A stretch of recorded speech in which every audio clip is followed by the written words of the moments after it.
Nairobi, Kenya, one of Africa's largest and fastest growing cities. A capital that never sleeps. And right now, Nairobi is something else entirely. A city transformed into the region's largest construction site, racing toward a single moment in time.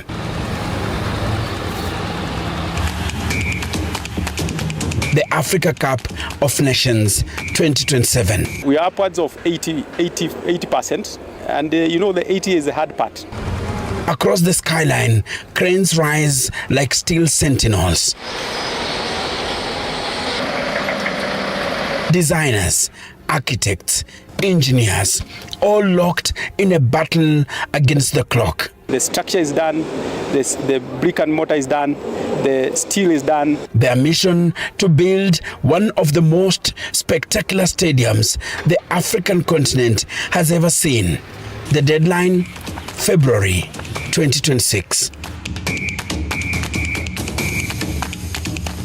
Not far from Nairobi's bustling city, just after Dagoretti Corner, along Ngong Road, Talanta's silhouette is already reshaping the city's skyline.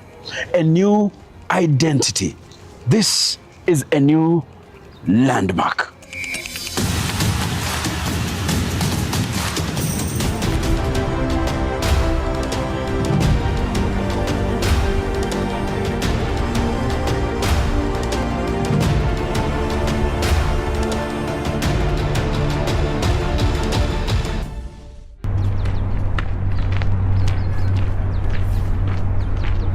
I've always wanted to tell the story of this magnificent piece of architecture, the Talanta National Stadium. And you know what? I'm here today. So sit and watch this show.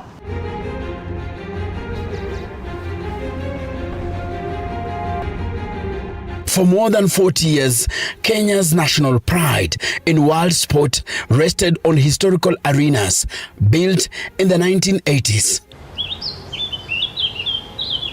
Now, a new giant emerges, a purpose-built 60,000-seat stadium rising where the earth once lay quiet.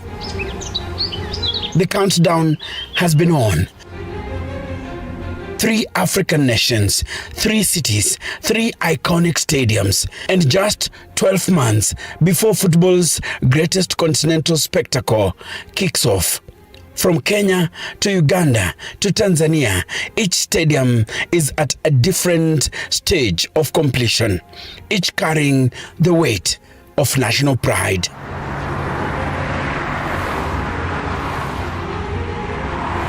Back in Nairobi, one structure already dominates the city's horizon. Impossible to ignore, impossible to mistake. Talanta Stadium.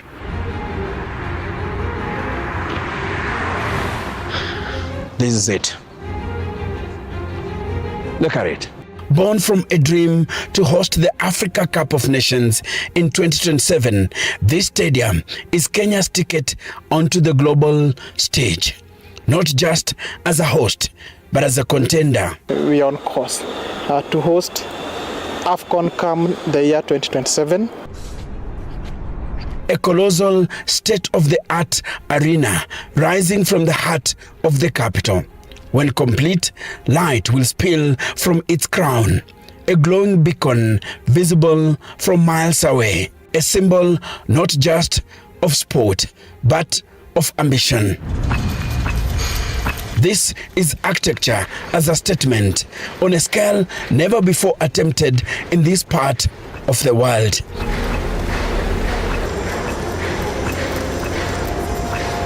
At 60,000 seats, Talanta becomes the largest stadium in East and Central Africa. A bold declaration, a structural marvel.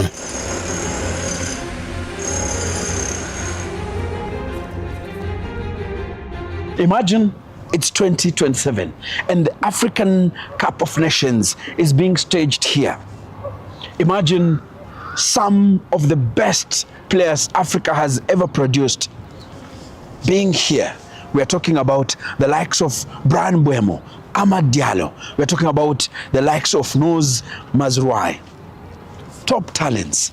Well, that is going to happen because this stadium is almost complete. We are told it's more than 80% done. So very soon, we are going to have a ceremony here to open the stadium, ushering in a new era in the sporting sector. We have all procured all the seats, they are here. So it's about fixing them.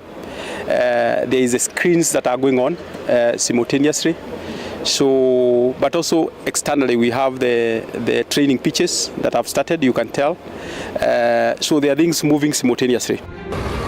But Talanta is more than a stadium. It is the centerpiece of a $1.3 billion sports city. A master plan designed to give Nairobi a sleek, forward-looking identity. A venue capable of hosting the world. Kenya's leadership calls it a reflection of the nation's dreams. Big, bold, and unapologetically ambitious. Changing and transforming a country does not require a miracle.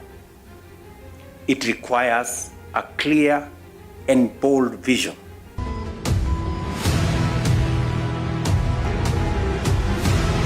Since its construction was launched in March 2024, the Talanta vision has been rising, beam by beam, out of the ground. A modern arena, 56 meters high and spanning 45 hectares, built for football and rugby. Designing a stadium like this is unlike any other engineering challenge. Tens of thousands of people arriving at once, living at once, all expecting a flawless experience. From above, Talanta takes the shape of a classic oval arena. But its skin tells a deeper story. The facade is adorned with Kenya's Maasai traditional shields and spear motifs. Look at them. This shield here symbolizes the heritage of our country. A modern stadium wrapped in ancient symbolism. They are 8 in number, but they were never meant to just stand there. The architects placed them with intent, perched directly above the stadium's gates. 8 gates mirroring their presence below.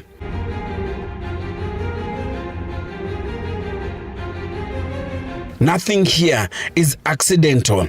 Every number echoes another. Every position carries meaning. This is design as symbolism, where the structure becomes the story and architecture quietly speaks to those who know where to look.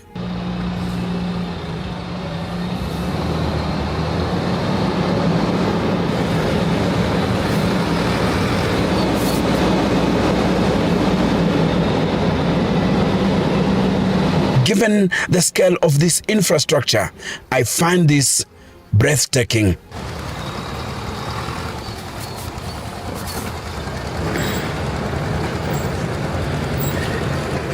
For architects, a stadium is the ultimate test of creativity and restraint. Every stadium is a one-off. There is no template, no rehearsal.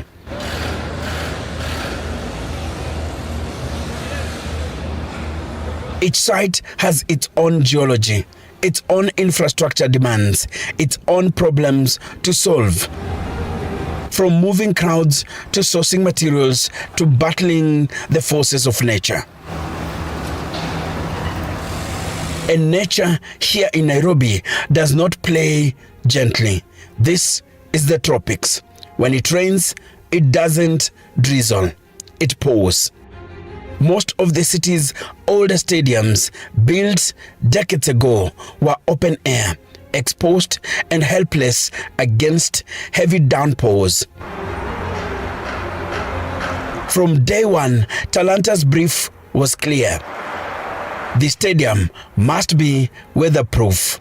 There was only one solution: the canopy.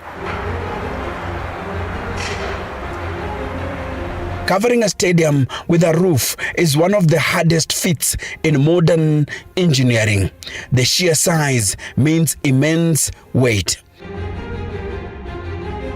And history offers warnings. Stadium roofs have collapsed before. So how do you suspend a roof of this magnitude without blocking a single fan's view? Talanta's answer lies in innovation. A system of massive steel frames and reinforced concrete columns supports a hydraulically tensioned cable net roof. This technology isn't just structural muscle. It's engineering poetry. But why use this advanced canopy system? It shelters fans from Nairobi's unpredictable sky without enclosing the stadium in climate-controlled walls. The tensioned cable system allows for large spans with lighter materials, cutting down on steel weight and construction time. It enhances acoustics, amplifying cheers and giving every goal an echo that travels back into the stands. Columns are efficient, but not so good inside a stadium. One misplaced pillar can steal the perfect view. So Ineos did something clever. They integrated the columns directly into the seating structure and the outer shell, preserving clear sight lines while maintaining strength. So this is what I'm talking about. This is the shell of the stadium. Look, this is where the magic is. Now, what holds the roof of the stadium is here. There are quite many of them, but this is what will be holding the roof of the stadium. You see? Now, that is what we call architectural grandeur. Above, the roof floats, built from tensile structures that rely on tension, not compression. The result, a roof that feels light, elegant, almost weightless. The stadium's greatest secret, however, is hidden beneath its surface. Talanta's outer shell is formed by a striking steel exoskeleton, a vast lightweight dome created by colossal metal arches. Over 10,000 tons of steel form this skeletal frame. Concrete columns anchor it to the earth. The outcome is a world-class stadium, slender in appearance, yet capable of holding 60,000 roaring fans. A true feat of structural engineering. Some of the most nerve-wracking components lie deep within the structure. They are called thrust blocks. The entire roof, tens of thousands of tons, channels its weight down into just a few of these massive supports. Inside each block, metal shear keys are embedded deep into a ring beam. Their dimensions calculated with absolute precision. Installing them all was among the most challenging moments of the entire project, because here, failure is not an option.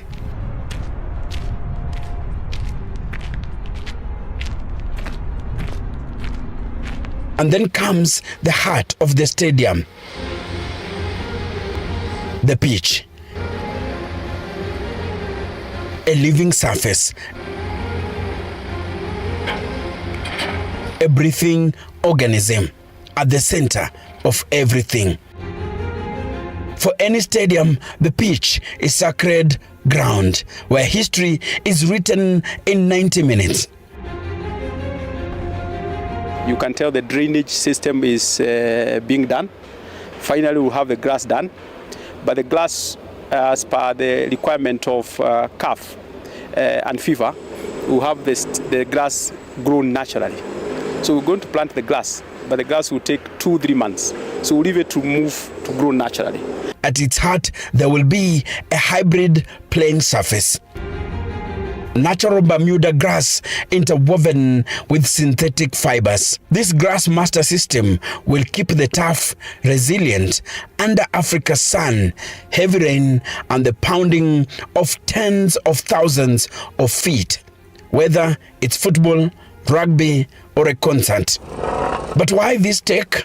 Durability for multi-event use, even playing conditions for elite sport, faster recovery after matches and events,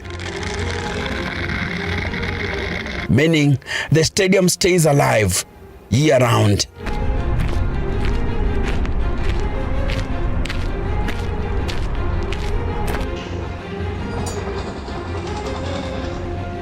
And as I leave, I want to tell you something. This is not just a stadium. This is a national statement. This is a promise to Africa. And when AFCON 2027 kicks off, this stadium will not just host history, it will define it. My name is Enoch Sikolia, and I am the Kenyan historian.